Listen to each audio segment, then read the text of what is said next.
Krishna বনিমাটিক channel সবাইকে স্বাগত। তো দেখো আজকে আমি তোমাদের দেখাচ্ছি হচ্ছে খুব সিম্পল সাধারণ ঘরোয়া পদ্ধতিতে উচ্ছে চচ্চড়ি। উচ্ছে আমাদের বাচ্চারা সবাই বলো কেউ খায় না, এটা স্বাভাবিক। মানে কুমড়ো খাবে না, উচ্ছে খাবে না, খাবেটা কি ওই এক ফুলকপি উঠলে খাবে, তাছাড়া বিট গাজর খাবে, কিন্তু খেতে তো সবটাই হবে। কি তোমাদের কি মনে হয়? সবটাই তো খাওয়া যায়, তিতেটা তো বিশেষ করে বাচ্চারা খেতে চায় না। তো আমি আমার বাচ্চাকে কি করে খাওয়াই তার রেসিপি তোমাদের সঙ্গে শেয়ার করলাম। আর যারা খুব ব্যস্ত, যাদের বাচ্চাদের একটুও সময় দিতে পারে না, তারাও কিন্তু এইরকমভাবে বাচ্চাদের খাওয়ালে আশা করি তোমাদের কিন্তু ভালোই লাগবে, খারাপ কিন্তু লাগবে না। তোমাদের বাচ্চারা আশা করি খেয়ে নেবে এরকমভাবে রান্না করলে।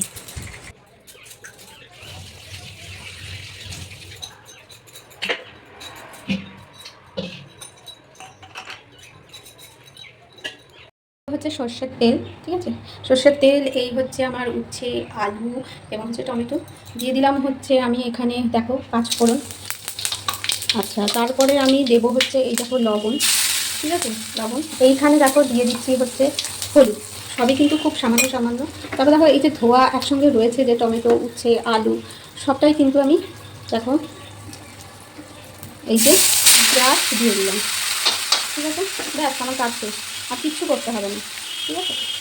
আর লঙ্কা এই যে ব্যাস 2টো কাঁচা লঙ্কা, যেহেতু বাচ্চা খাবে বলেছি অতিরিক্ত দিতে পারি না। এরপর আমি মশলাটা দেবো হচ্ছে ধনে জিরা গুঁড়ো।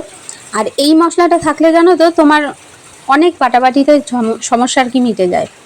কেমন, অনেক সবজি আছে যেখানে কিন্তু আদা বাটা না দিলেও কিন্তু হয়, মানে চলে যায়। আমাদের কর্মব্যস্ত জীবনে কিন্তু অত মাখো মাখো করে খাওয়ার সময় আর থাকে না। সেই সময় বাড়ির কোনো রকম একটু অন্ন ভাত, সাদা ভাত সেদ্ধ জুটে ভগবানকে কোনো রকম দিয়ে তারপরে অন্য ব্যস্ততার মাঝে জীবন, তো অত আয়েসে করে আমাদের খাওয়া কপালে আর কি জোটে না। যাই হোক, আমি এই মশলাটা সবসময় করে রাখি, সেটা তোমাদেরও বললাম। যেমন ধরো এই গাঁটি কচু আমি যে করব, বা ছড়া কচু যেটা যে করবো, ওটার মধ্যে আদা দিলে হয়। এবার আদাটা দিলে আর কি সোনায় সোহাগা, আদাটা ছাড়াই করছি। কারণ হচ্ছে খুব ব্যস্ত, খুব ব্যস্ত, কতটা ব্যস্ত আমি নিজেও তোমাদের বোঝাতে পারছি না।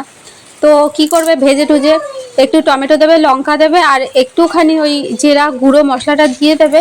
তাতে কিন্তু তোমার অনেক সুন্দর ফ্লেভার কিন্তু আসে। আর এই এই যে সবজিটা করছি, মানে উচ্ছে তিতার সবজি যেটা, তাতেও আলু দিয়ে কোনো রকম একটু অল্প হালকা তেল দিয়েছি, দিয়ে তারপর আমি করছি। তো অসাধারণ। তারপরে দেখো তোমাদের দেখালাম এই উচ্ছে আর আলু ভালো করে একেবারে স্ম্যাশ করে দেবে একসঙ্গে।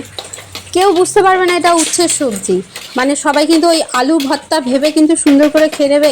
এখানে আমি রান্না করছি হচ্ছে গাঁটি কচু আর হচ্ছে আলু সবজি, তোমরা কি বলো ছড়া কচু।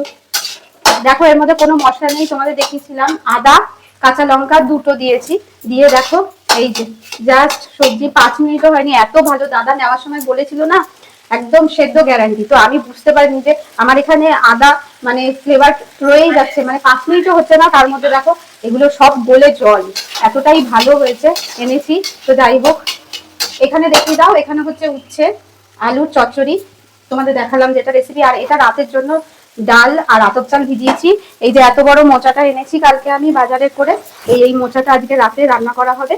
তো এই মোচাটা আমি রাতে রান্না করব, আর এই হচ্ছে আজকের মেনু। ভালো লাগলে ভিডিওটা লাইক শেয়ার এবং সাবস্ক্রাইব করবে। রাধে রাধে, দেখা হচ্ছে পরের ভিডিও।